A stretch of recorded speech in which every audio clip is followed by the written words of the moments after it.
हाय, मैं decide I hope आपको basic introduction of contract clear है। What is a contract? तो व्हाट इज अ कॉन्ट्रैक्ट के बाद बात आती है types of contract.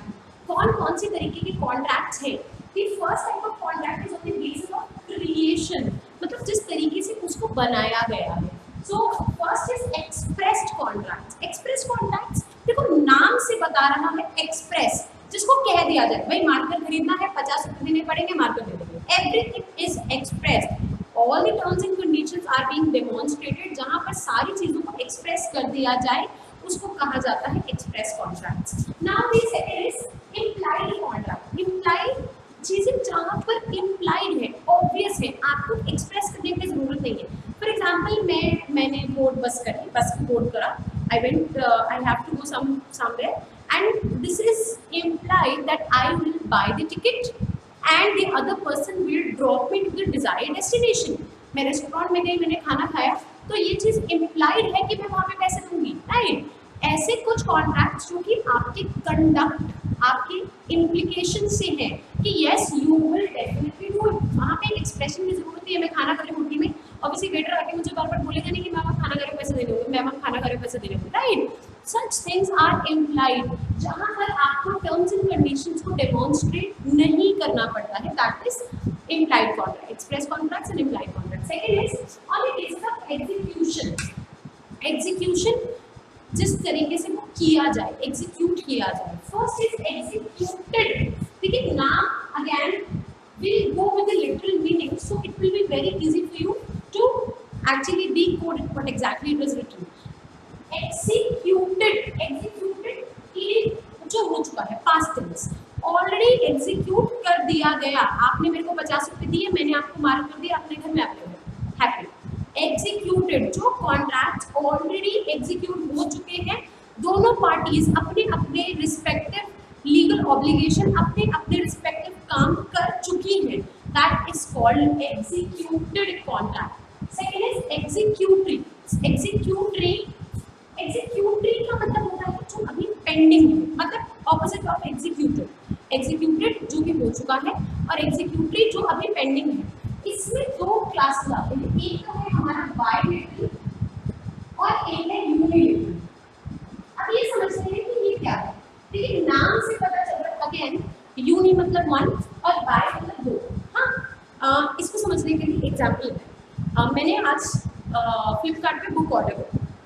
I ordered a book and I paid that amount। मैंने अपने क्रेडिट कार्ड से ऑलरेडी उस बुक की पेमेंट कर दी, मगर बुक अभी तक मेरे पास डिलीवर नहीं हुई। इसका मतलब है कि हमारे कॉन्ट्रैक्ट में, मतलब मेरे और फ्लिपकार्ट के कॉन्ट्रैक्ट में जो भी मैंने कॉन्ट्रैक्ट किया कि I will pay them and they will give me the book, इस कॉन्ट्रैक्ट में एक पार्टी ऐसी है जिसके पार्ट का लीगल ऑब्लिगेशन करना अभी पेंडिंग है।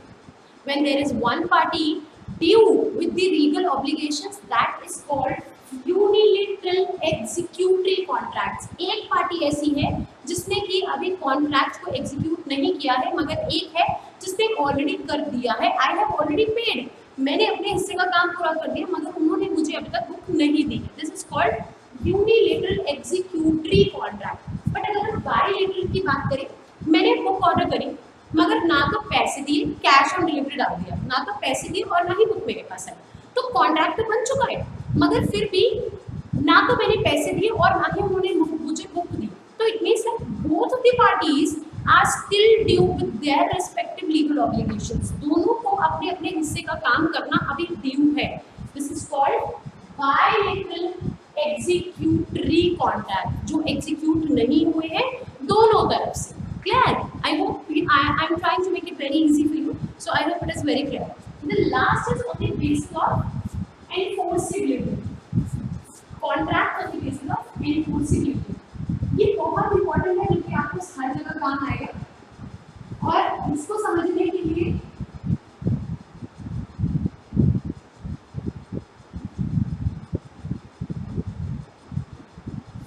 you need to be very careful. First is valid, second is void, and the last is void agreement. बहुत सारी बुक्स में बहुत अलग अलग डेफिनेशन दी हुई है, but what I am going to tell you, this is very easy. तो ये चीज़ अगर आप अभी ध्यान से सुनेंगे तो आपको हमेशा के लिए काम आएगी और फिर कभी भी प्रॉब्लम नहीं होगी, चाहे कोई भी डेफिनेशन हो कहीं पे। सो मैंने इससे पहले आपको ये बताया था कि अग्रीमेंट जो होता है वो कॉन्ट्रैक्ट बन जाता है अगर उसके अंदर 7+ एसेंशियल्स डाल दिए जाए। इससे पहले वाले वीडियो में ये बताया था कि अग्रीमेंट जो है वो 7+ एसेंशियल्स जब उसमें डल जाते हैं तो वो कॉन्ट्रैक्ट बन जाता है। तो मैंने कहा कि जब कभी भी कोई अग्रीमेंट सातों के सातों या फिर 7 से ज़्यादा एसेंशियल्स कॉन्कर कर रहा है, उसको क्वालिफाई कर रहा है, तो वो कॉन्ट्रैक्ट कहलाता है। सिर्फ कॉन्ट्रैक्ट नहीं, वो वैलिड कॉन्ट्रैक्ट। वैलिड कॉन्ट्रैक्ट का मतलब है कि yes it is existing and it qualifies all the major essentials of a contract. Contract के अंदर जितने भी मेजर एसेंशियल्स हमने प्लेन नूडल्स बनाए थे, all the spices which are required, it is qualifying, तो वो कहलाएगा वैलिड कॉन्ट्रैक्ट। लेकिन उल्टा और वाइस वर्सा, अगर एक भी एसेंशियल मिसिंग है, एक भी एसेंशियल, चाहे वो इन्फोर्सिबिलिटी बाय लॉ हो, कॉम्पिटेंसी हो, लीगल ऑब्लिगेशन हो, कुछ भी हो, जो कि अभी हम नेक्स्ट लेक्चर में पढ़ेंगे, जितने भी एसेंशियल्स हैं उसमें से अगर एक भी मिसिंग है तो वो कॉन्ट्रैक्ट हो जाएगा वॉइड। का मतलब होता है नल, विच डज नॉट एग्जिस्ट। तो अगर कोई कॉन्ट्रैक्ट जिसमें एक भी एसेंशियल मिसिंग है तो वो होगा वॉइड। सो वैलिड कॉन्ट्रैक्ट की डेफिनेशन क्या हुई? Any contract which qualifies all the major essentials of a contract is called valid contract. Second, even if there is single essential is missing in the valid contract, that contract becomes void contract. Okay, now the most confusing is voidable.